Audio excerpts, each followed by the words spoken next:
dito nyo malalaman na putya umaangat-angat sa buhay yung foundation si Tito P. Tito P, sabihin mo nga yung pangalan ng buwakin ng shit na run club mo para kasi hindi lang basta-basta run club dapat ang salihan mo. Dapat, Tito P, ano pangalan ng run club mo?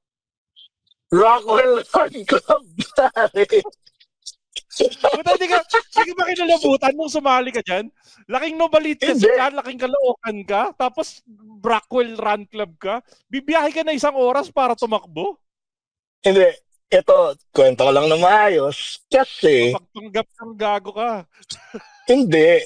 Una sa lahat kasi, in-invite ako ng friend ko sa RRC.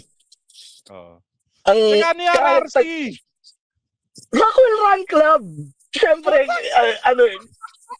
pre, ang tanga ba? Pag hindi mo ba alam na mas douchebag ka?